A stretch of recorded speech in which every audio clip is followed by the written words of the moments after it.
Imagine standing on a beach at night. The sand beneath your feet is warm. The air smells of salt and wood smoke. Behind you, a small fire flickers where your family sleeps. Before you stretches an ocean you have no name for. It is black and endless. Stars reflect on its surface like scattered embers. You have never seen the other side. No one you know has ever seen the other side. No story passed down through generations mentions what lies beyond that dark horizon. And yet tomorrow, you will push a craft into those waves. You will carry your children. You will carry your pregnant wife.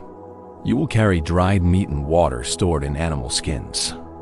And you will paddle into the unknown. Not because you are brave, not because you are desperate, but because something inside you says go. This is not a legend.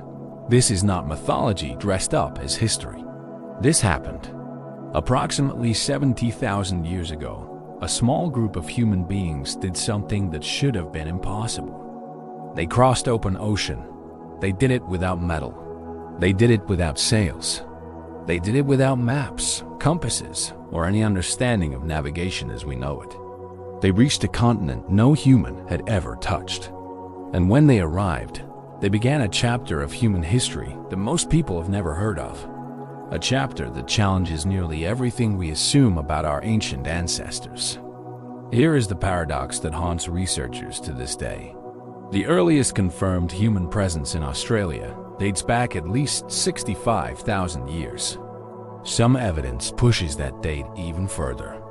But to reach Australia, those first people had to cross a body of water at least 90 kilometers wide. Even during ice ages, when sea levels dropped dramatically, this crossing required open ocean travel. No land bridge existed. No chain of islands close enough to hop between casually. There was a gap.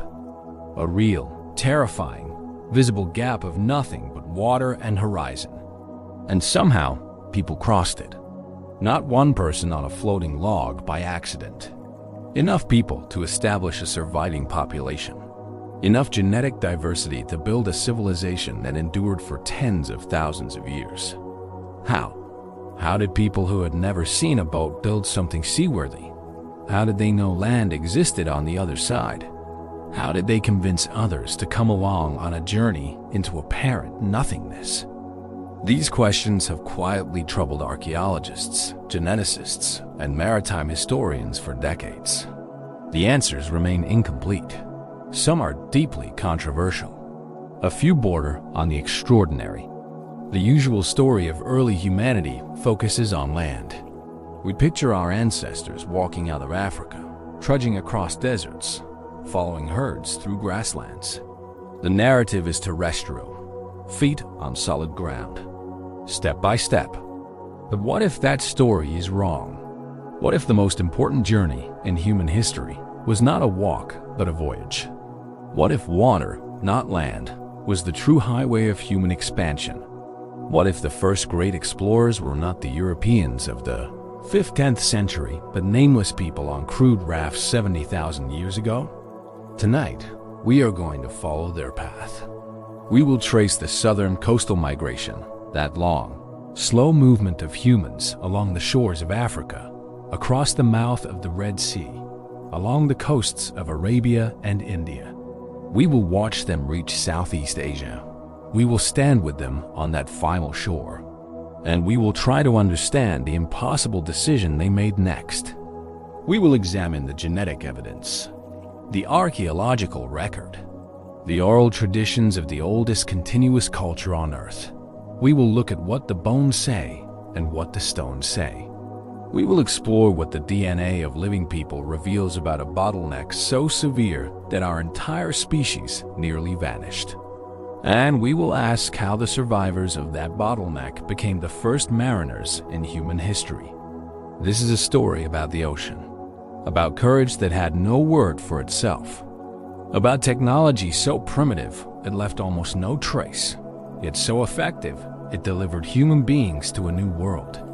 This is a story about who we were before we became who we are.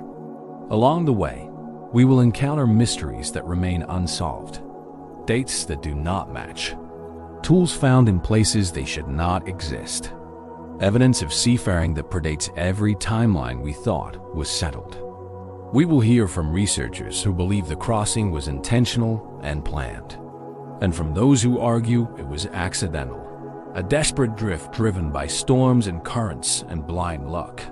We will consider a possibility that sits uncomfortably between those two positions: that these ancient people understood the sea far better than we have ever given them credit for, that they watched birds, read currents, studied clouds on the horizon, and knew what those clouds meant, that their intelligence was not lesser than ours, only different in its expression. Tonight, we go into the gap that science still cannot fully explain, the gap between what we think ancient humans were capable of and what they actually achieved. Settle in. Let your breathing slow. This journey stretches back to a time before writing, before cities, before agriculture, before almost everything we call civilization. But not before courage, not before curiosity, not before love for family and the will to find something better beyond the next horizon. This is the story of the impossible voyage that changed humanity forever, and it begins on a beach at night with the sound of waves. Chapter 2. Why this crossing matters more than any other. To understand why this ancient ocean crossing deserves your attention tonight, we need to appreciate what it means for everything we believe about early human capability. This was not a minor event. This was a threshold moment. Before this crossing, humans were a land species. Every migration, every expansion, every movement from one territory to another had been accomplished on foot. Rivers were forded. Swamps were waded through. But open ocean was a barrier.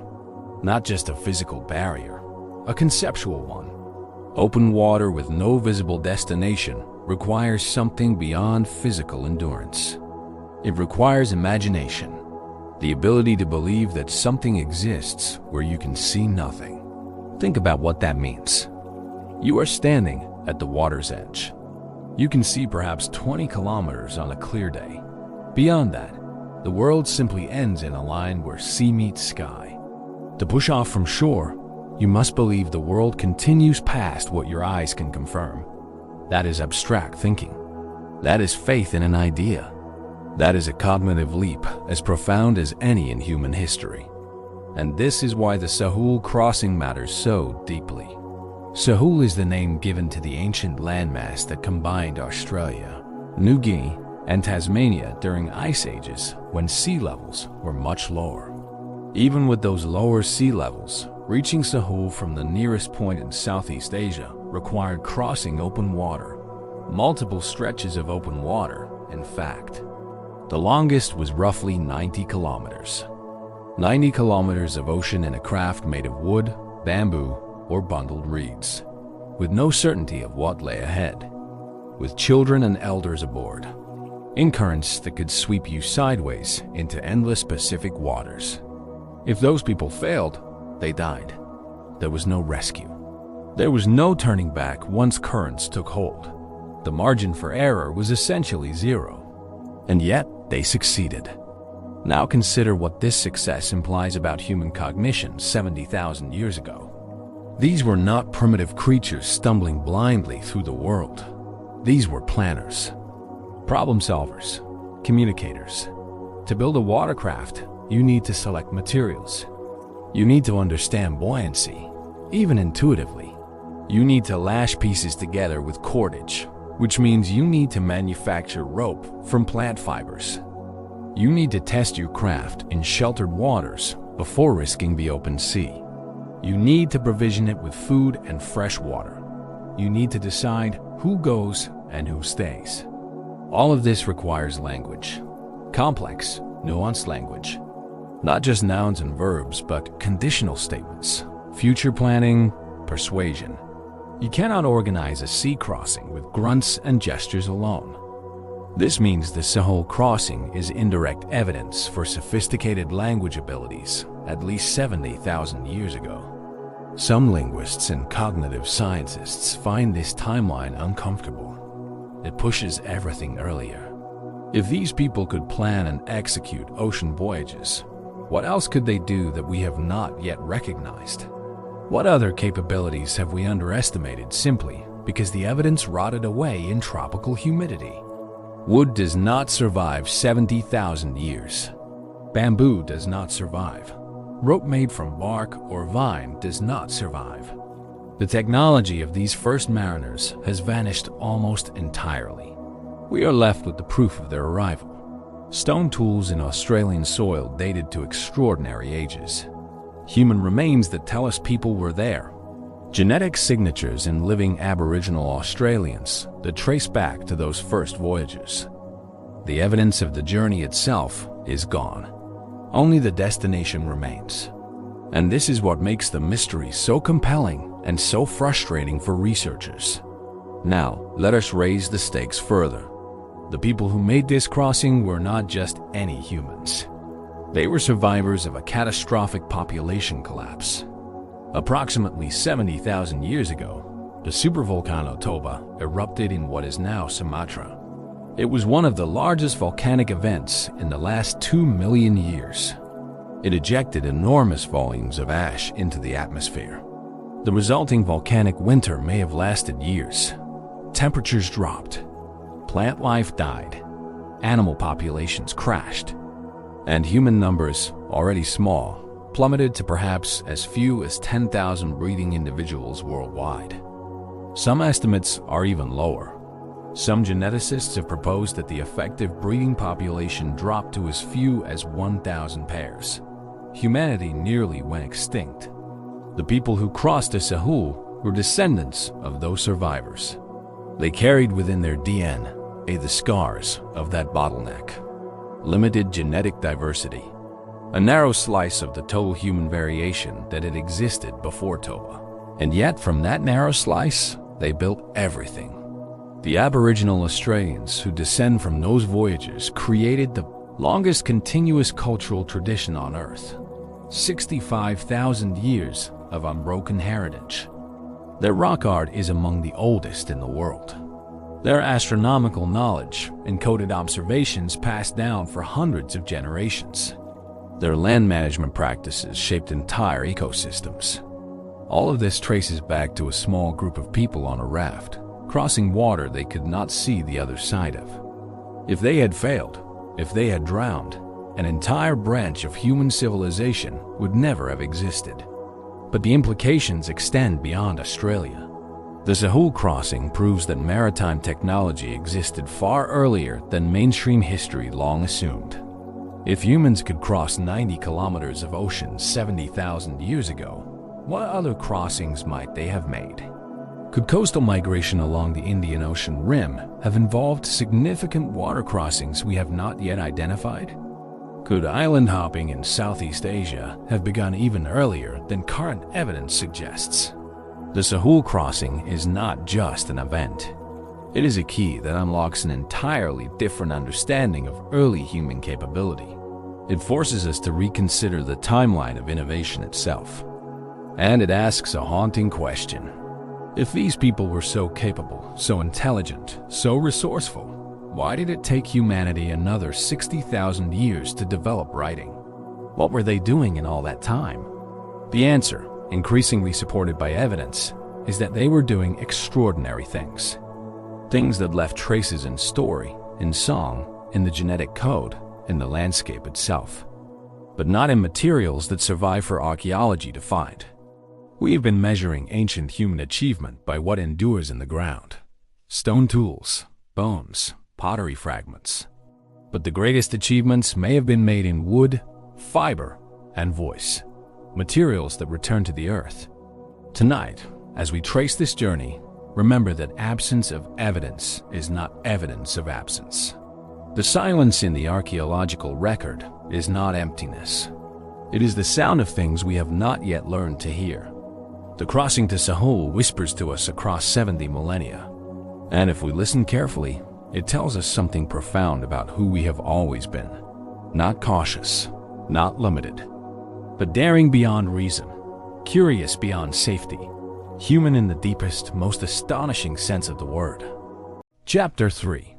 the world that made the voyage possible. To understand how this crossing happened, we must first understand the world as it existed 70,000 years ago. It was a planet both familiar and profoundly alien. The continents held their current shapes, mostly, but almost everything else was different. Sea levels were significantly lower than today. During glacial periods, enormous volumes of water were locked in ice sheets covering much of the northern hemisphere. This exposed vast stretches of continental shelf that are now submerged. Coastlines extended far beyond their present positions. In Southeast Asia, this effect was dramatic.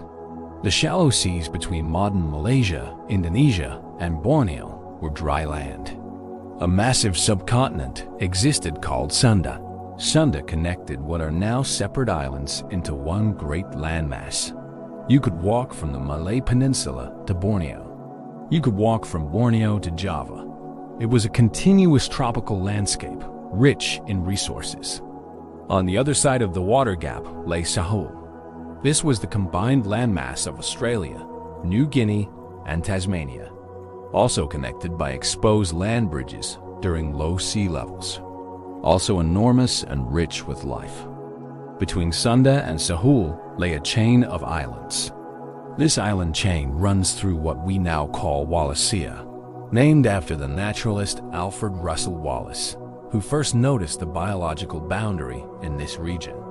Even with low sea levels, Wallacea remained a series of islands separated by deep ocean channels.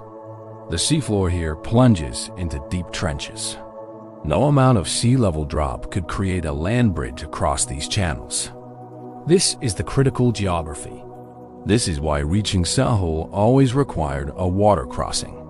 The deep channels of Wallacea were an absolute barrier to any land-based migration. Only the sea could carry people across. The climate 70,000 years ago was harsh and unpredictable. The Toba supervolcano had erupted, as we mentioned. Its effects rippled through global weather systems for years, possibly decades. Ash clouds dimmed the sun. In Africa, where humans had lived for hundreds of thousands of years, the effects were severe. Drought intensified, vegetation zones shifted, animal populations declined. Human groups that depended on predictable environments suddenly faced chaos. This pressure may have been the catalyst for movement. When your homeland becomes hostile, you move. Humans had been slowly expanding their range within Africa for millennia. Now, conditions may have forced a more decisive push. The Southern Coastal Migration Theory proposes that a group of humans left Africa by crossing the narrow strait at the southern end of the Red Sea. This strait, called the Bab el-Mandeb, was narrower then than it is today. During low sea levels, the crossing distance shrank to perhaps a few kilometers. Visible islands dotted the route. It was manageable. Not easy, but within reach for people who could build simple watercraft or even swim between exposed reefs. Once across, these humans found themselves on the Arabian Peninsula. And here the theory takes its most compelling turn. Instead of heading inland into the desert, they followed the coast. The coast offered everything a small migrating group needed. Fresh water from rivers meeting the sea. Shellfish and fish that required no hunting. Mangrove forests providing shelter and materials. A reliable linear path that could not be lost. You simply kept the ocean on one side and walked. Day after day, generation after generation, always following the shore. The southern coast of Arabia, the coast of modern Iran and Pakistan, the western shores of India. This coastal migration was not fast. It did not need to be. Groups moved perhaps a few kilometers per generation, establishing camps, exploiting local resources, slowly edging eastward along an endless tropical coastline. The evidence for this route is frustratingly scarce, and here is our first mini-hook. Much of the evidence lies underwater. Those ancient coastlines are now submerged beneath meters of ocean. The camps, the shell middens, the stone tools of these coastal migrants rest on the drowned continental shelf. We know they made this journey because of genetics. The DNA of populations along the southern Asian coast shows a clear pattern of eastward expansion consistent with the coastal migration beginning in Africa around 70,000 years ago. Mitochondrial DNA lineages inherited through the maternal line spread eastward in a pattern that matches this route almost precisely. Y chromosome studies tell a similar story through the paternal line. The genes do not lie, but the physical archaeology of the route remains elusive. It is as if a great procession passed through, leaving footprints only in the blood of their descendants, not in the earth. This is both maddening and beautiful. We carry the evidence inside us. Every person of non-African descent carries genetic markers that trace back to this small migrating population. Their journey is written in our cells. By roughly 60,000 to 70,000 years ago, descendants of this coastal migration had reached Southeast Asia. They had traversed thousands of kilometers of coastline. They had adapted to mangrove swamps, tropical forests, and coral reef environments. They had learned to harvest the sea, shellfish, crabs, small fish trapped in tidal pools, perhaps even larger fish caught with sharpened sticks in shallow water. The ocean was not their enemy. It was their provider.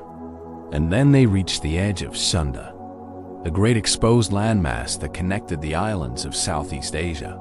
They traveled its coasts, its rivers, its forests, and eventually they arrived at its eastern edge. There, looking out from a beach not so different from any other they had known, they saw something. Or perhaps they saw nothing, just water stretching to the horizon. And beyond it, hidden by distance and the curvature of the earth, lay Sahul. The world that made the voyage possible was a world of lower seas and exposed land, of coastal abundance and climate crisis, of genetic bottleneck survivors with everything to lose, and an ocean ahead offering no promises. What happened next remains one of the most extraordinary chapters in the entire human story. And the first clues about how it unfolded come from the most unexpected places. Chapter 4. Traces in Stone and Blood. The first serious clue that something extraordinary had happened in ancient Australia came not from the ocean, but from the ground. In 1969, a geologist named Jim Bowler was studying the dry lake beds of western New South Wales. He was not looking for human remains. He was investigating the ancient climate history recorded in lake sediments. But as he walked across the eroded surface of a dry lake bed called Lake Mungo, something caught his eye. Bones were emerging from the sand, calcified, ancient, unmistakably human. What Bowler had stumbled upon would eventually be recognized as one of the most significant archaeological finds of the 20th century. The remains became known as Mungo Lady. She had been cremated. Her bones had been burned, broken, and then carefully gathered and buried. This was not a casual disposal of the dead. This was ritual. This was ceremony. This was evidence of symbolic thought, of belief in something beyond the physical, of cultural practice as complex and deliberate as anything found in ancient Europe or the Middle East. And when the bones were dated, the archaeological world was stunned. Mungo Lady was approximately 42,000 years old. Later discoveries at the same site pushed human presence at Lake Mungo back even further. Mungo Man, found nearby, was dated to a similar period. His body had been laid out carefully, hands positioned over his groin, his bones stained with red ochre that had been brought from distant sources. This meant trade, or at least long-distance movement and resource acquisition. People 42,000 years ago in the Australian interior were obtaining materials from far away and using them in elaborate burial practices. But 42,000 years was just the beginning of the shock. These were inland dates. People had to arrive on the coast first, then spread inland. The coastal arrival must have been earlier. How much earlier? In the decades following the Mungo discoveries, archaeologists pushed the dates back. Site after site in northern Australia yielded evidence of human presence stretching further into the deep past. 50,000 years. 55,000 years. Then, in 2017, a team led by Chris Clarkson published results from Mashed B rock shelter in the Northern Territory. Their careful excavation and dating of stone tools at the site produced a date that made headlines worldwide. 65,000 years. Humans had been in Australia for at least 65,000 years. The date was controversial. Some researchers questioned the methodology, but the evidence was robust, layered, and replicated across multiple dating techniques. If correct, this meant humans arrived in Australia during a period when the water crossings of Wallacea were at their most challenging. Sea levels were not at their absolute lowest 65,000 years ago. The crossings were substantial. This brings us to the genetic evidence, which tells its own compelling story. When researchers sequenced the DNA of Aboriginal Australians, they discovered something remarkable about the depth and isolation of these genetic lineages. Aboriginal Australian DNA diverged from other non-African populations very early. The split occurred roughly 65 to 70,000 years ago, consistent with an ancient arrival followed by long isolation on the Sahul continent. Even more striking, the mitochondrial and Y chromosome lineages found in Aboriginal Australians include some of the oldest branches in the entire non-African human family tree. These are not late arrivals. These are founding lineages. The genetic diversity within Aboriginal Australian populations, while reduced by the original bottleneck, shows patterns of deep time. Populations in different parts of Australia diverged from each other tens of thousands of years ago. This means that once people arrived, they spread across the continent relatively quickly and then remained in their regions for extraordinary periods. Some Aboriginal groups have occupied the same territories for 40,000 years or more. The genetic evidence confirms what the archaeology suggests. The arrival was early. The population was small but viable, and the descendant stayed, enduring ice ages, droughts, and massive environmental shifts without interruption. But the genetics also reveal something unsettling about the crossing itself. The founding population of Sahul was very small. Estimates vary, but most genetic models suggest somewhere between 100 and several hundred individuals. Think about that number. Not thousands. Not even many hundreds. Perhaps as few as 100 people arriving on the shores of a continent the size of a world, carrying with them the entire future of Australian humanity. The mathematical model's unforgiving. Below a certain population size, a group cannot sustain itself. Genetic diversity collapses. Inbreeding increases. Disease resistance narrows. A population of 100 is dangerously close to that threshold. For the crossing to produce a surviving population, it likely required multiple voyages. Not one miraculous trip, but a series of crossings, perhaps over generations, building up the numbers on the Sahul side gradually. This implies sustained maritime capability. Not a single accidental drift, but repeated, intentional ocean crossings. People going back and forth, or at least continuing to send groups across the water gaps of Wallacea. The stone tools found at Mashed B and other early Australian sites offer additional clues. They include ground edge axes, which are among the oldest in the world. These tools required significant skill and planning to manufacture. Ground edge technology involves shaping a stone by flaking, then grinding the cutting edge smooth against another stone. It produces a sharper, more durable tool than flaking alone. And in Australia, it appears thousands of years before it shows up anywhere else. This technological precocity challenges the notion that Australian populations were isolated and stagnant. They were innovators. They developed techniques independently that would not appear in Europe or Asia for tens of thousands of additional years. Ochre used at early Australian sites also tells a story. Red and yellow ochre, ground into pigment, appears in the earliest occupation layers.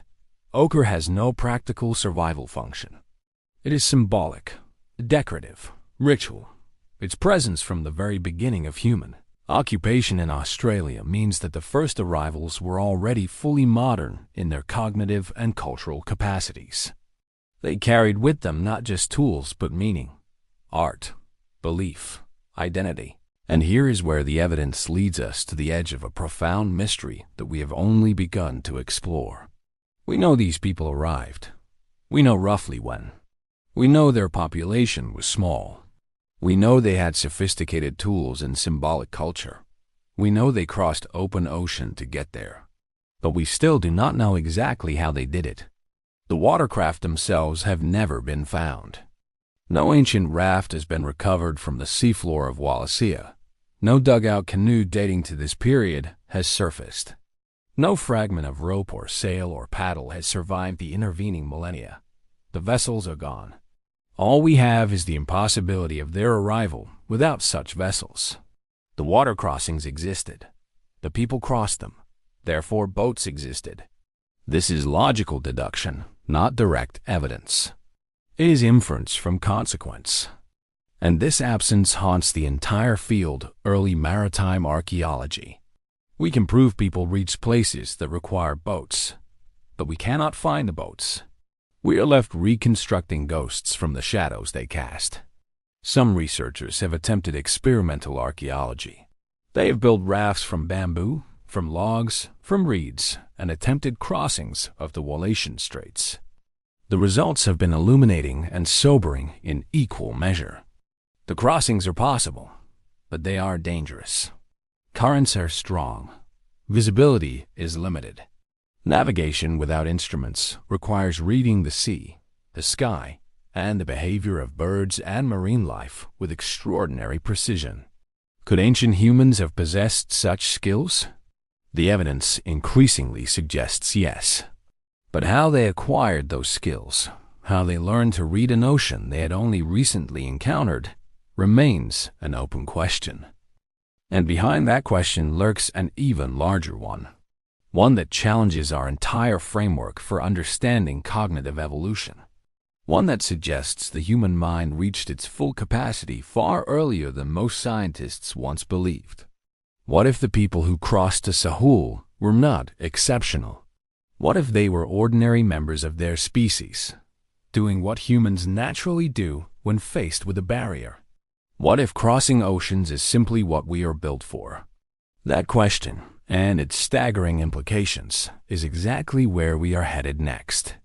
Chapter 5. The Edge of the Known World. Something does not add up. We have been told a story about human progress. It is neat. It is linear. It moves from simple to complex, from primitive to sophisticated, from ignorance to knowledge. Stone tools come first, then fire, then language, then art, then cities. But the ocean crossing to Sahul breaks this story in half. Consider the timeline we have inherited.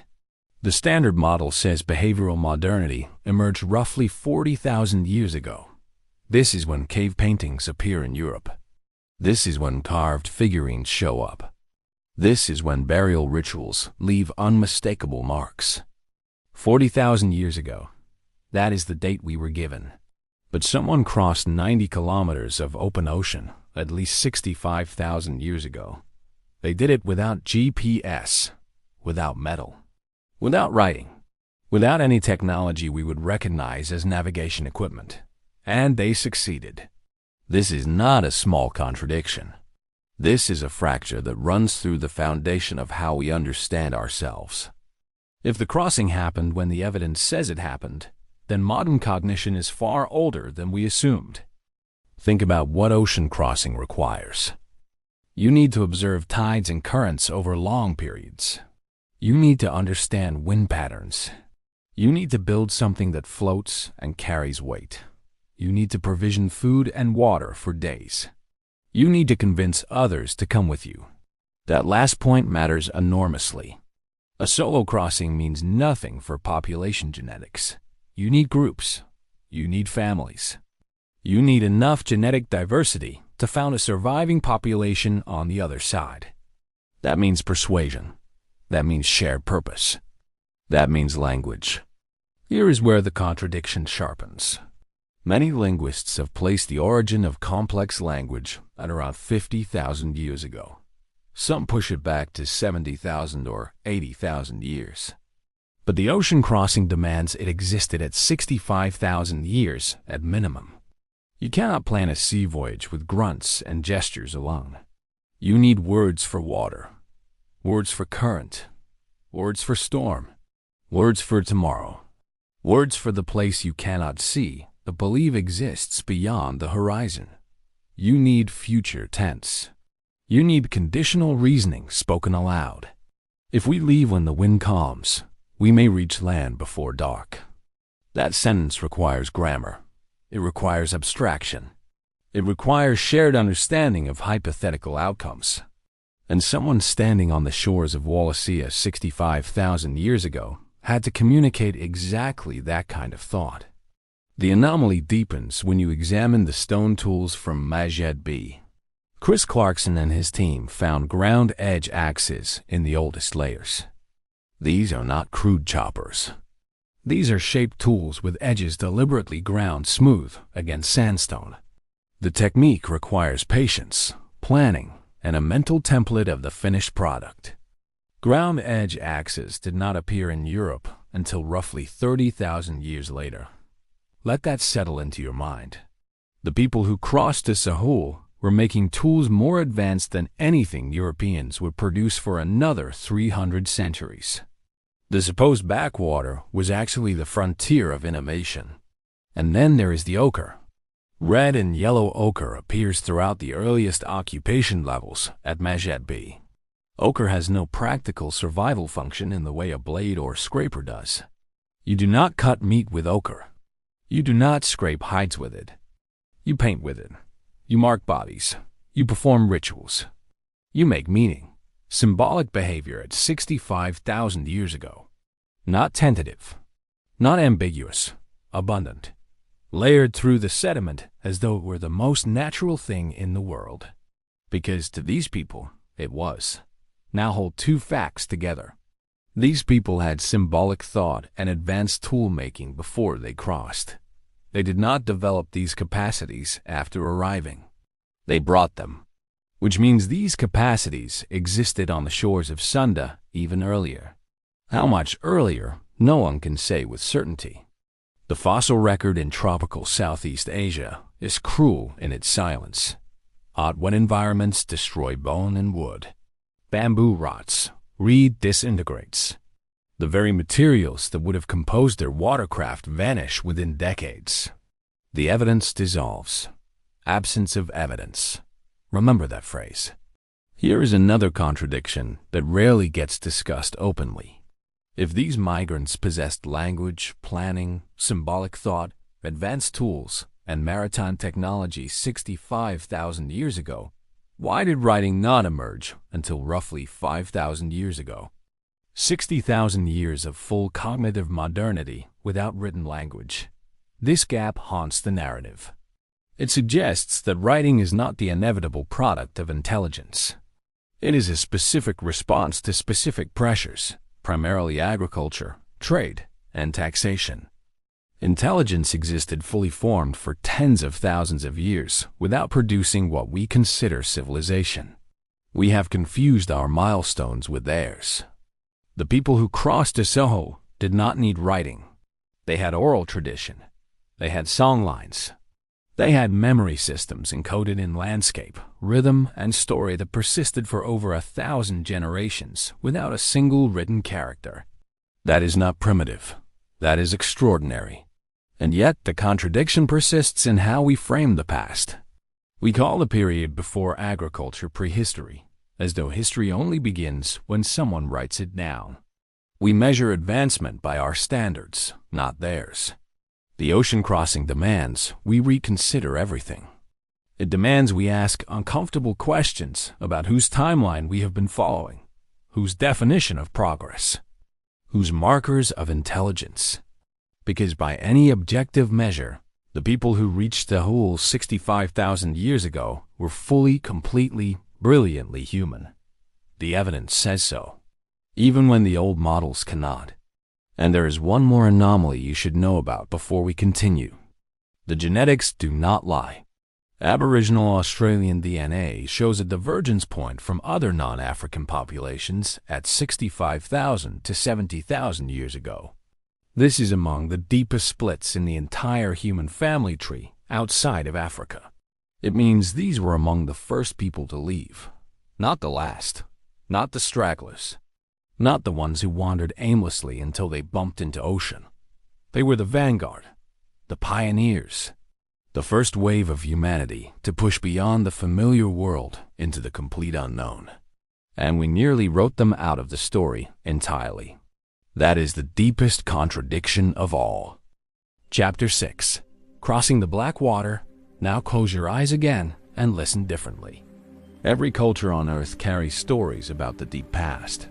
Creation narratives, flood myths, tales of ancestors who crossed great waters.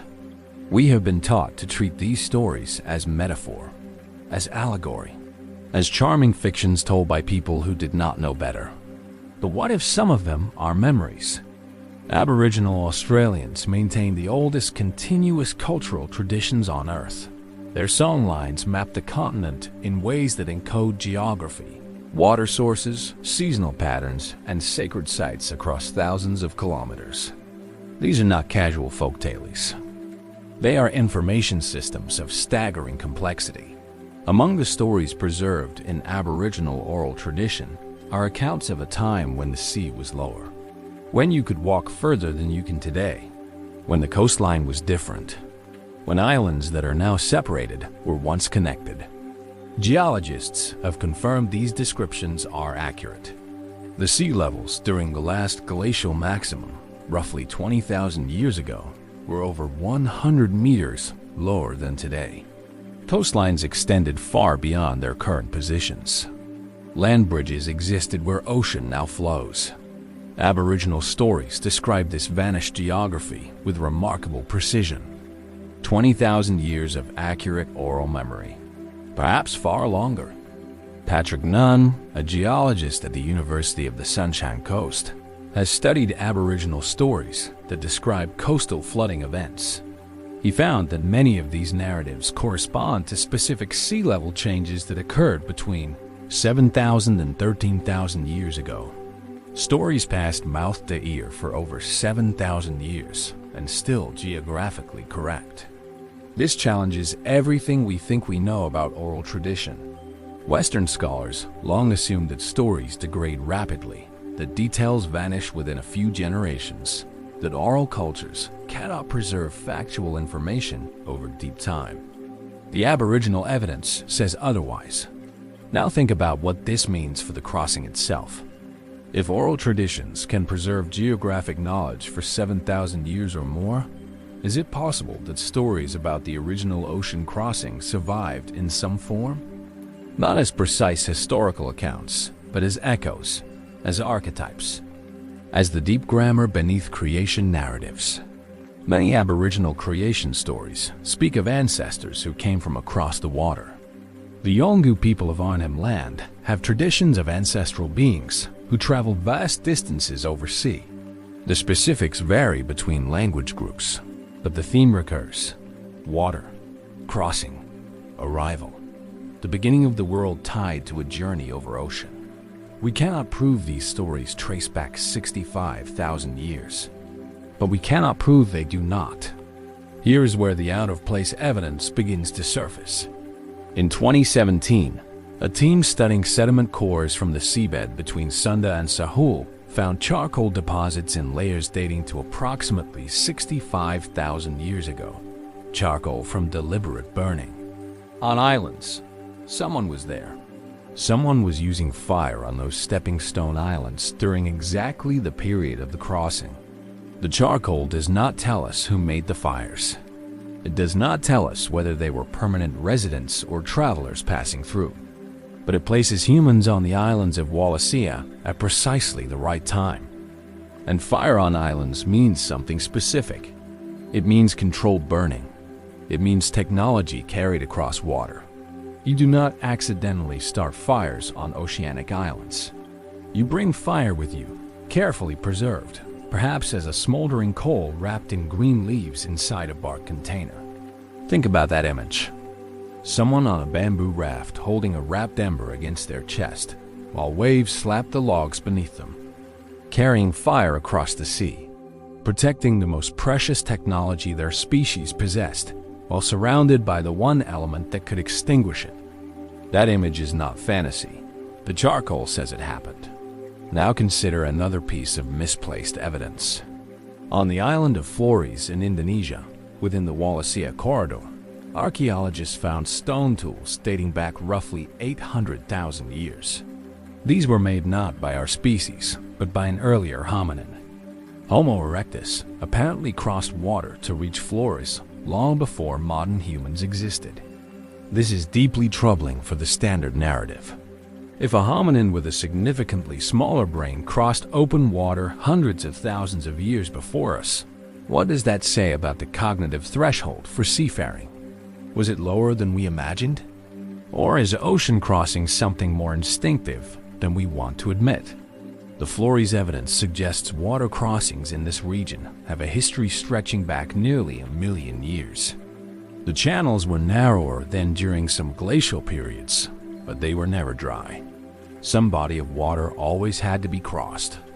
Homo floresiensis, the tiny hominin discovered on Flores in 2003, may have descended from those early water crossers. They survived on the island until roughly 50,000 years ago, which means when modern humans arrived in the region, they were not alone. Two species of human, both on islands, both having crossed water to get there. The mythological traditions of Flores include stories of small, hairy people who lived in caves and stole food. The locals call them Abu-Gogo. Anthropologists have debated whether these stories preserve genuine memories of encounters with Homo floresiensis. If Aboriginal Australians can remember coastlines from 13,000 years ago, can the people of Flores remember a different species of human from 50,000 years ago? The out-of-place evidence keeps accumulating. Stone tools on Sulawesi dating to at least 118,000 years ago. Cave art on the same island dating to at least 45,000 years ago. Among the oldest figurative art anywhere on Earth. A painted pig. A hunting scene. All of it in supposedly peripheral, backward Southeast Asia and Wallacea. The center of early humanization may not have been Europe at all. It may have been here, in the tropical islands. On the coastlines.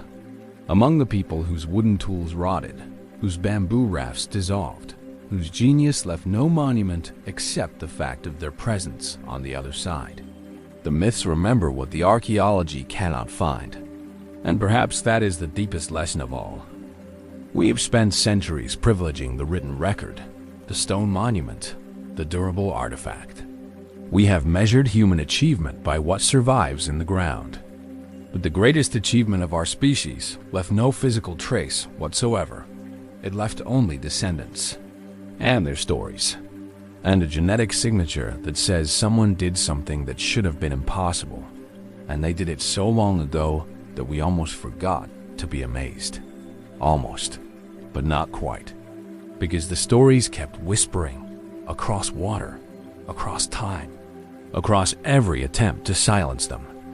The stories survived, just as the people who first told them survived. And now the stakes are about to get much higher. Chapter 7. The island that was not an island. Let us pause here and reckon with what we have uncovered. 65,000 years ago, a group of humans stood on a shore and looked out at open ocean. They could not see the other side. They had no map. They had no compass. They had no written language, no metallurgy, no domesticated animals. And they decided to go anyway. This is not merely an interesting historical footnote. This is the moment that defines our species, because the decision to cross was not driven by necessity alone. The shores of Sunda were rich. The forests were thick with game and fruit. The rivers ran clean. They did not have to leave. Something else drove them. Curiosity, restlessness, a capacity to imagine what might exist beyond the visible world. Whatever we call it, this impulse is the same force that would later build telescopes, launch spacecraft, and split the atom.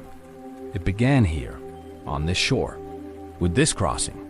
Now the stakes become personal, because you carry the genetic legacy of people who made exactly this kind of decision.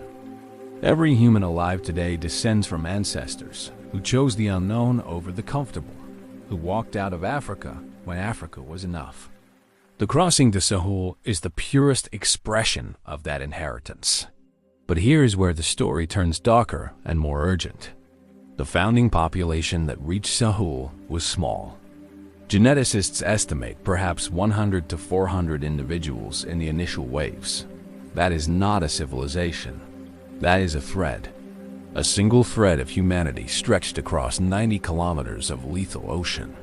If that thread had snapped, an entire branch of human experience would never have existed. No Mongol lady cremated with tenderness 42,000 years ago. No songlines mapping a continent. No 65,000-year continuous culture. No ground-edge axes millennia ahead of their time. No oral traditions preserving coastlines across hundreds of generations. All of it hung on a handful of voyages across open water. And the voyages themselves were almost certainly deadly. Modern experimental crossings using replica bamboo rafts have shown just how dangerous the channels of Wallacea are. Currents pull unpredictably. Storms form quickly in tropical waters. Dehydration sets in within days. Some rafts never arrived. We do not talk about the ones who drowned, the families who set out and vanished beneath the waves, the children who slipped from reed bundles in heavy seas, the elders who died of exposure on waterlogged platforms drifting in the wrong direction. The crossing was not a single triumphant voyage. It was a campaign of attrition waged over generations. Some researchers estimate that dozens of attempted crossings may have failed for everyone that succeeded. The ocean between Sunda and Sahul may have swallowed hundreds of people before a viable population established itself on the far shore. This is the cost of being human. We celebrate the survivors because survival is what we see. But the courage of those who tried and failed was identical. The same vision drove them, the same restless intelligence, the same refusal to accept the horizon as a boundary. They were no less human for having drowned. Now escalate further.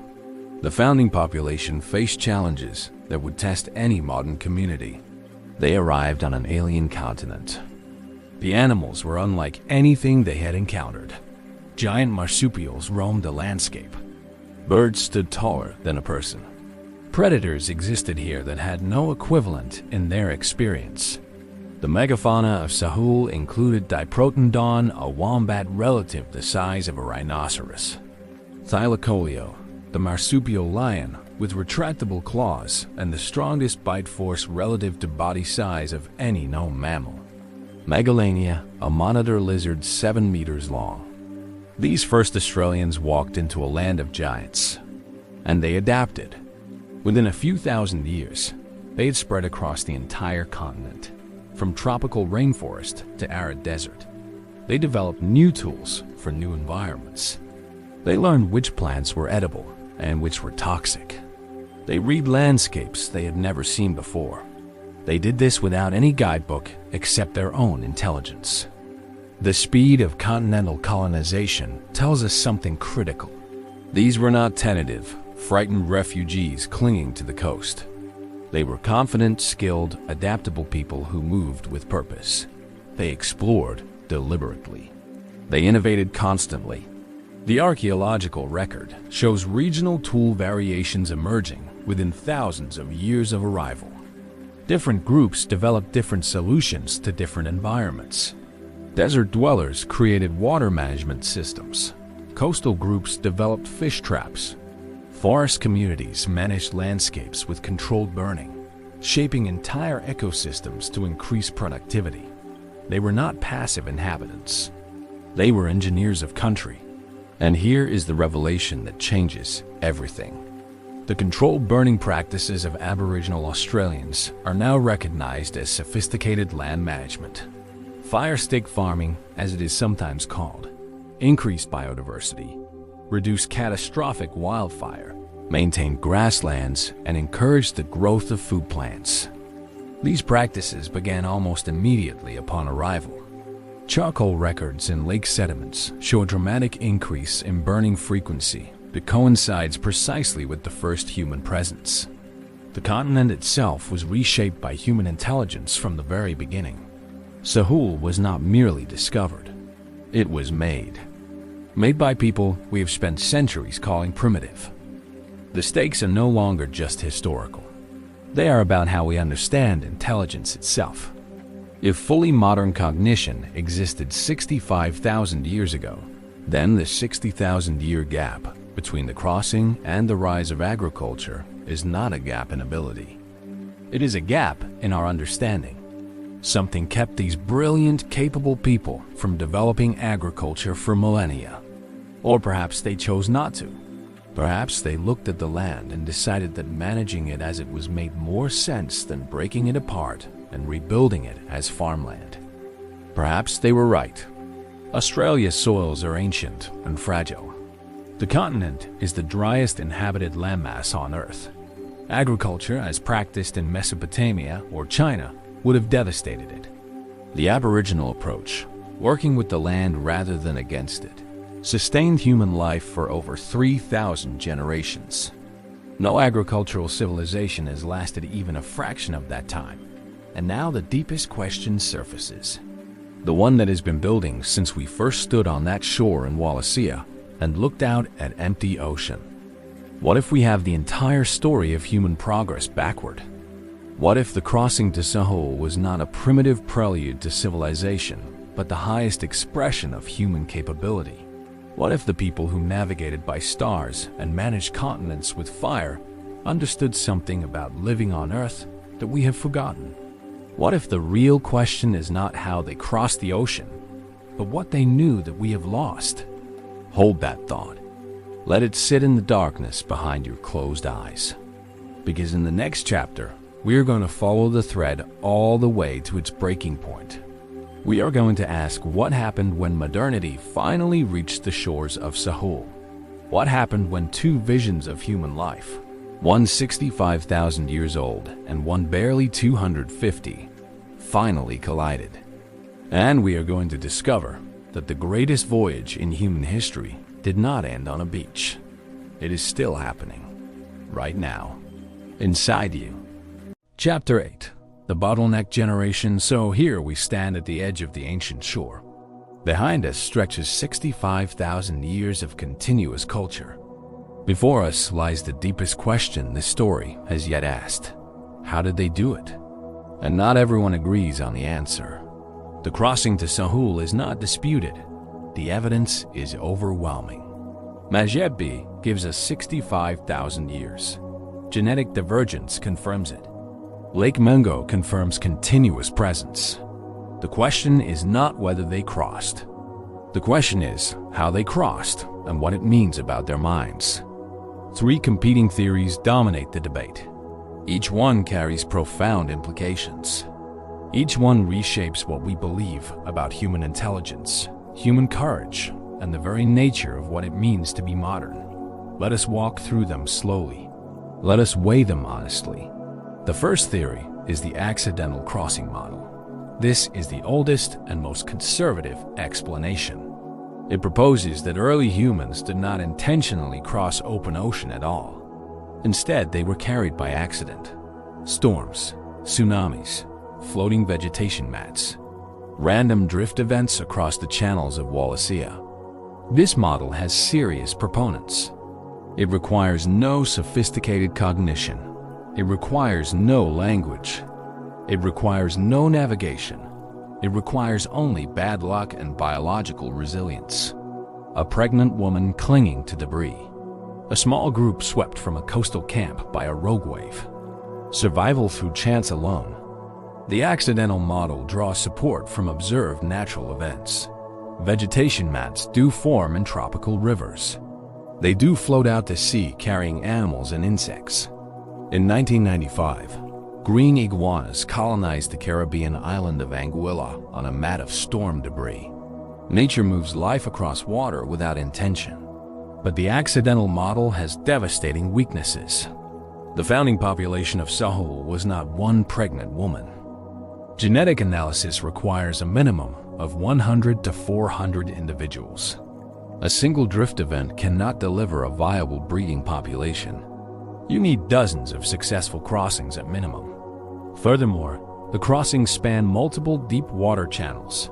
Wallacea is not one gap. It is a series of islands separated by powerful currents. An accidental crossing of one channel is conceivable. Accidental crossings of 8 consecutive channels strains probability beyond reasonable limits. The timing also argues against pure accident. If crossings were random and unintentional, they should appear scattered across hundreds of thousands of years. Homo erectus lived in the region for over 1 million years. Yet no hominin reached Sahul until anatomically modern humans arrived. Something changed with our species, something deliberate. The second theory is the intentional but primitive crossing model. This is the current mainstream position. It accepts that the crossings were deliberate, but argues they required only minimal technology. Simple log rafts, short island-hopping voyages with visible land targets, no complex navigation, no astronomical knowledge. This model grants early humans agency without granting them sophistication. They could see the next island on the horizon. They pushed off on logs or bundled bamboo. They paddled with hands or simple poles. Each crossing was short, visible, and survivable without any abstract planning. This model is attractive because it matches a gradualist view of human cognitive development. It says these people were smart enough to build a simple raft, but not yet capable of the complex symbolic thought that came later. Language was basic. Planning was limited. The crossings were brave but crude. Supporting evidence comes from experimental archaeology. Researchers have built simple bamboo rafts and successfully crossed channels in Wallacea. The voyages are difficult and dangerous, but possible. Currents are strong. Visibility varies. But on clear days from elevated positions, you can sometimes see the next landmass. The primitive crossing model explains the evidence without requiring us to dramatically revise our understanding of early human cognition. It is parsimonious, it is comfortable, and it may be completely wrong. Here is why. The crossings did not happen once. They happened repeatedly over generations. Each successful voyage required departure timing that accounted for weather and current. Each required enough provisions for a journey of unknown duration. Each required the social cohesion to convince others to leave the known world. A single brave fool on a log does not build a civilization. A sustained migration does. The third theory is the advanced maritime culture model. This is the most radical position. It argues that the people who crossed to Sahul possessed fully modern cognition, complex language, sophisticated watercraft, celestial navigation, and multi-generational planning capacity 65,000 years ago, perhaps earlier. This model inverts the standard timeline. It says behavioral modernity did not emerge 40,000 years ago in European caves. It emerged in Africa and coastal Asia tens of thousands of years earlier. The crossing to Sahul is not a primitive accident. It is proof of the highest human capability. Proponents point to the ground edge axes at Majed B. These are precision tools. They require abstract planning and sequential manufacturing steps. They appear in the earliest occupation layers. These people arrived with advanced technology already developed. They did not invent it after arrival. Proponents point to the ochre. Red and yellow pigments appear from the very first occupation. Ochre has no practical survival function. It is symbolic, ritual, decorative. Its presence at first arrival means symbolic thinking was already fully developed before the crossing. These were not cognitively primitive humans. Proponents point to the fire stick farming evidence. Charcoal records show deliberate landscape modification beginning at first arrival. This requires ecological knowledge, long-term planning, and coordinated group behavior. This is not primitive. This is engineering. Critics argue this model projects modern capabilities backward without direct evidence. We have no ancient boats.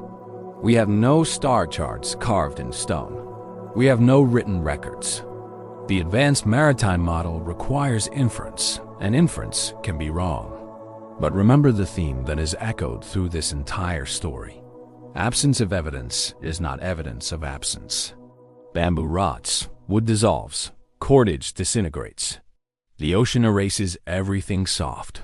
We will never find their boats. That does not mean their boats were simple. 3 theories, 3 visions of our ancestors. Bumbling survivors of storms, brave but simple rafters, or the most capable mariners the world had ever seen. The evidence is about to break this open. Chapter 9. Isolation that rewired humanity. In 2017, the same year Chris Clarkson published the Mashed B dates, a quieter revolution was unfolding in laboratories around the world. New analytical techniques were converging on the same impossible conclusion. The people who crossed the Sahul were not who we thought they were. Let us begin with the genetics. Whole genome sequencing of living Aboriginal Australians has revealed something extraordinary. Their DNA contains the longest unbroken lineage outside Africa. 65,000 years of continuous genetic heritage in a single place. No other population on Earth can match this. But the genetics reveal something else. The founding population carried enormous genetic diversity. This was not a tiny band of castaways. The diversity preserved in Aboriginal genomes today requires a founding group large enough to retain multiple distinct lineages. The crossing was not a single desperate event. Mathematical modeling published in 2018 estimated that viable colonization of Sahul required between 100 and 400 founders arriving within a compressed time frame. Not one boatload, many, arriving across decades perhaps, but arriving deliberately and in numbers that defy accidental explanation. Think about what this means. Multiple successful ocean crossings over multiple generations. Each one planned, each one provisioned, each one navigated. This is not luck. This is infrastructure. This is tradition. This is a maritime culture passing knowledge from parent to child. Now layer in the archaeological evidence from Wallacea itself. On Sulawesi, stone tools date to 118,000 years ago. That predates the Sahul crossing by 50,000 years. Someone was living on these islands for an almost incomprehensible span of time before the final push to Sahul. Cave art on Sulawesi dates to at least 45,000 years ago. These are not crude marks. They include hand stencils and animal figures rendered with control and intention. The artists understood pigment preparation, surface selection, and representational symbolism. This is fully modern artistic cognition. But here is the paradox that haunts this evidence. If humans possessed fully modern cognition 65,000 years ago or earlier, why did agriculture wait until 10,000 years ago? Why did writing wait until 5,000 years ago? Why the gap? 60,000 years of full cognitive capability.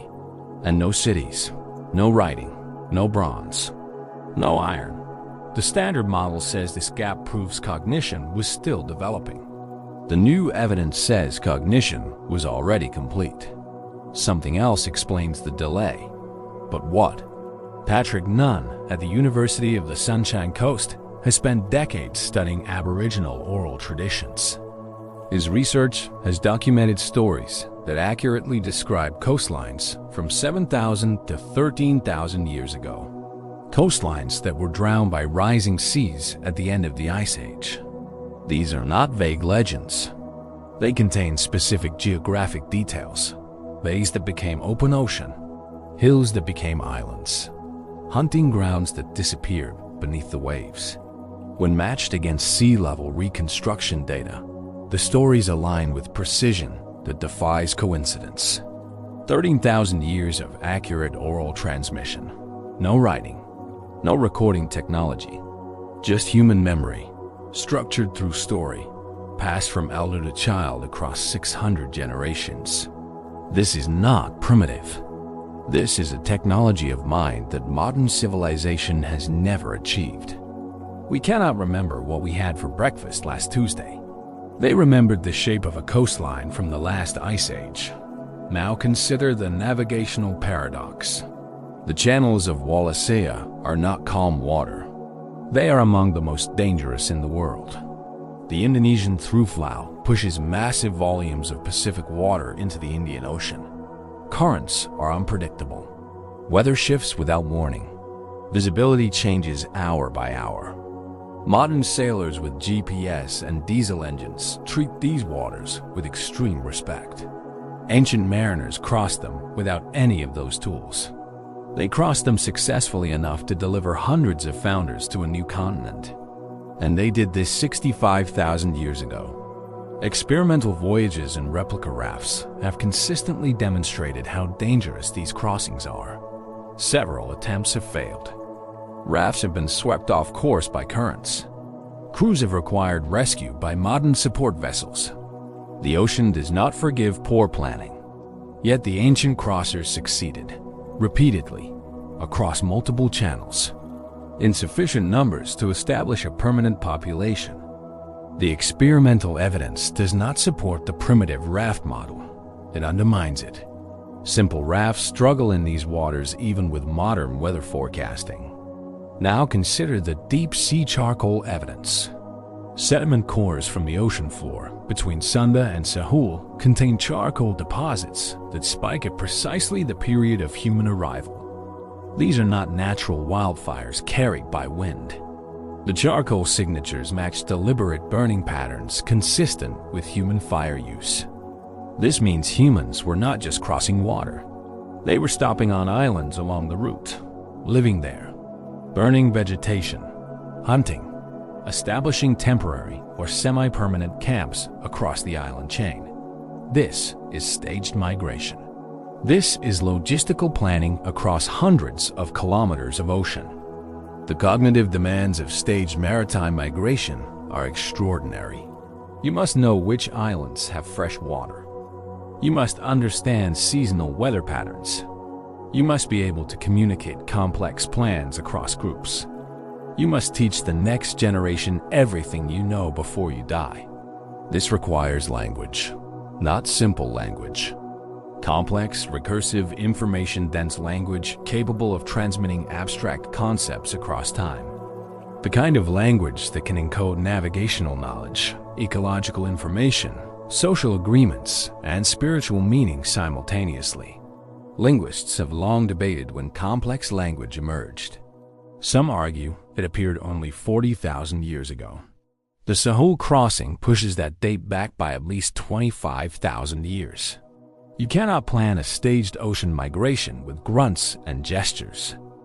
And here emerges the deepest paradox of all. If these people had complex language, symbolic thought, advanced tool-making, celestial awareness, ecological engineering capability, and multi-generational planning capacity 65,000 years ago, then what exactly have we gained in the millennia since? We gained writing. We gained agriculture. We gained cities and metallurgy and digital computation. But we also lost something. We lost the ability to remember coastlines across 13,000 years. We lost the ability to manage an entire continent through fire without destroying it.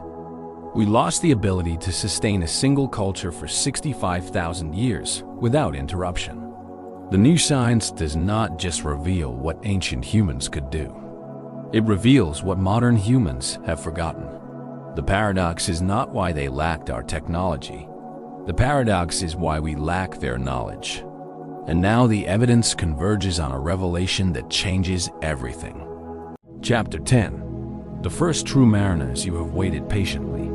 You have traveled from the coasts of Africa through the monsoon shores of Arabia, across the river deltas of India to the edge of Sunda. You have watched a small band of humans stand on a beach and look south across open water toward a land no human had ever touched. You have held three theories in your mind: the accidental model, the primitive model, the advanced maritime model. You have weighed genetic evidence, archaeological evidence, experimental evidence, linguistic inference, and oral tradition preservation. Now the pieces come together. The revelation is not that one theory wins. The revelation is that the question itself was wrong. We have been asking what level of cognition was required to cross to Sahul. We have been measuring ancient humans against a scale we invented, a scale that places us at the top, a scale that assumes progress moves in one direction, upward, forward, from primitive to advanced. The crossing to Sahul does not fit that scale. It breaks it. Here is what the convergent evidence actually shows. 65,000 years ago, a population of humans possessed every cognitive capability you possess right now. They had the same brain architecture, the same capacity for language, the same ability to plan, imagine, innovate, and dream. They were you. You were them. The genome has not changed in any meaningful cognitive way since that crossing. The neurological hardware that allows you to read these words, to build satellites, to compose symphonies, to split atoms, existed in complete form in the minds of the people who built those first watercraft. This is the big reveal. You are not the pinnacle of a long cognitive ascent. You are the same model, the same design, running different software on identical hardware. The people who crossed to Sahul could have built everything you have built. Given the same accumulated knowledge, the same population density, the same environmental pressures. The difference between you and them is not intelligence. It is accumulation. This changes everything about how we understand human history. The standard model says humans slowly became smarter over time. First crude tools, then better tools, then art, then language, then agriculture, then cities, then writing, a ladder of progress with modern Western civilization at the top. The Sahul crossing obliterates that ladder. What actually happened is that fully modern humans existed for tens of thousands of years without needing cities or writing or agriculture. They managed entire continents through knowledge systems so sophisticated that modern science is only now beginning to comprehend them. Aboriginal fire stick farming maintained ecological balance across a continent for 65,000 years. Modern industrial agriculture has degraded global topsoil in less than 200. Their system was not primitive. It was superior. It was sustainable on a timescale we cannot even conceptualize. Their oral traditions preserved accurate geographic information across 13,000 years. Our digital storage media degrade in decades. Their knowledge technology was not inferior. It was more durable than anything we have ever invented. Their social systems maintain cultural continuity across 65,000 years without centralized government, without police, without prisons, without written law. The longest-running civilization in human history operated on principles we have barely studied and certainly have not replicated. Now think about what this means for you, right now, tonight, as you listen to these words. The brain inside your skull is the same brain that solved the greatest logistical challenge in human history. The same neural networks, the same synaptic architecture, the same capacity for courage, creativity, and radical problem-solving that drove a small group of humans to cross open ocean into the complete unknown. You carry that crossing inside you. It is written in your DNA. Every non-African human alive today descends from the same coastal migration that eventually reached Sunda and looked south towards Sahul. The ocean crossers are your direct ancestors. Their courage is your inheritance. The reason this story matters is not because it happened 65,000 years ago. It matters because it is still happening. Every time you face something unknown and move toward it anyway. Every time you build something no one has built before. Every time you leave the shore. You are completing the voyage. The collision between 65,000 years of continuous Aboriginal culture and 250 years of European colonization is the most asymmetric encounter in human history. The longest civilization on Earth met the most aggressive, and the longest civilization did not collapse. It bent, it suffered unimaginably. It endured dispossession, massacre, forced removal of children, deliberate destruction of language and ceremony. 250 years of systematic assault against 65,000 years of accumulated knowledge. And still it survived. Aboriginal Australians are still here. Their languages are still spoken. Their ceremonies are still performed. Their connection to country remains unbroken in communities across the continent. The oldest continuous culture in human history refused to die. This is not resilience.